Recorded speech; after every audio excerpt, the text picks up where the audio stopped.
Découvrez la vie et les défis des personnes en situation de handicap, apprenez le langage des signes ou essayez le handisport. Cette expérience a été proposée aux visiteurs lors de la journée de sensibilisation au handicap chez l'enfant qui a eu lieu le samedi 28 septembre à la salle des fêtes de Saint-Just-d'Avray. Il s'agissait de la 3e édition de cet événement organisé par l'association Un autre regard aux côtés d'Aïdan. Je m'appelle Amandine, je suis la maman d'Aïdan. C'est un enfant en situation de handicap qui a 9 ans aujourd'hui, qui n'a pas d'autonomie, qui ne parle pas et qui se met en danger. Voilà. Le but de cette association, c'était vraiment de sensibiliser au handicap parce qu'on a, au cours de ces plus jeunes années, eu quelques réflexions pas très agréables venant de personnes qui ne nous connaissaient ni d'Ève ni d'Adam et qui sont venues nous voir pour nous dire des horreurs, quoi. Et on tenait donc à sensibiliser au handicap, à expliquer aux gens ce qu'est la différence, à montrer les difficultés que les personnes en situation de handicap peuvent avoir. Parfois, c'est vrai qu'on se balade avec notre fils, il a un harnais et on nous dit souvent « vous n'avez pas honte de l'attacher comme un chien » ou des choses comme ça. On voudrait que ça change, que ce regard change et que les personnes soient plus tolérantes en fait. Adrien Merville, vice-président de l'association, évoque les particularités de cette journée. Le but de cette journée, c'est de faire une grande journée du vivre ensemble, de sensibiliser au handicap, que les gens soient concernés ou non par le handicap, qu'ils découvrent et qu'on puisse passer un bon moment ensemble. Donc il y a plein d'ateliers de sensibilisation, à la fois handisport, sur des handicaps sensoriels, comme malvoyants ou déficience auditive. On peut apprendre par exemple à écrire en braille. Il y aura des contes et comptines en langage des signes. Il y a différentes associations qui se sont associées à nous et qui viennent présenter leur travail tout au long de la journée. Il va y avoir une conférence tout à l'heure sur l'art et le handicap avec 3 ou 4 artistes qui viendront expliquer leur choix.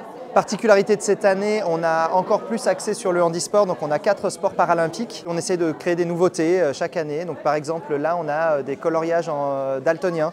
Donc en fait vous avez une image, vous allez prendre des crayons de couleur, on les colorie et on va voir la vision se créer, la vision d'un coloriage comme le verrait un daltonien. Les visiteurs ont pu assister à un match de rugby fauteuil. De nombreux enfants ont pu aussi exprimer leur désir de découvrir ce sport. Un aperçu des règles expliqué par José Cardenas, responsable du sport sur le campus universitaire de Roanne. Aujourd'hui, donc, pour cette manifestation, nous proposons des activités handisport qui ont toutes été présentes aux Jeux paralympiques de Paris. Donc là, actuellement derrière, vous avez ce qu'on appelle le rugby fauteuil. Donc l'objectif, c'est un peu comme au foot américain, d'aller poser la balle dans une zone d'essai. Nous avons proposé ce matin le basket fauteuil. Et cet après-midi, on va proposer 2 activités à l'aveugle, donc le cécifoot et le goalball. Voilà, donc l'objectif est de mettre les personnes valides, comme nous, en situation de handicap pour découvrir un peu ce qu'une personne en situation de handicap vit au quotidien, donc sans avoir la vue ou en étant sur un fauteuil en tant que paraplégique. Lors de cette journée de sensibilisation au handicap chez l'enfant, il était possible de rencontrer Jacqueline et son chien d'assistance, une aide précieuse. Je suis bénéficiaire de Nanco depuis octobre 2019. Donc Nanco m'aide dans mon quotidien. Il va m'aider à enlever un pantalon, les chaussettes, un blouson. Le matin, il apporte mes chaussures. À la maison, il ramasse tout ce qui tombe, que ce soit une pièce, son tapis. Il peut aussi ouvrir les portes. On a mis sur les portes et les tiroirs des cordes. Comme cela, il peut les ouvrir.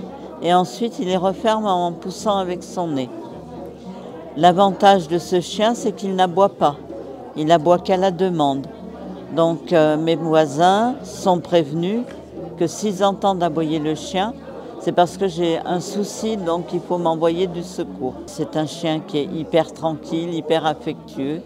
Accompagnés par les bénévoles de l'association Un autre regard aux côtés d'Aïdan, les participants ont également reçu à Saint-Just-d'Avray des conseils pratiques sur la manière d'aider les personnes en situation de handicap. Enfants et adultes ont pu mieux les comprendre, les aider et communiquer avec elles. Il s'agissait pour eux d'un échange enrichissant.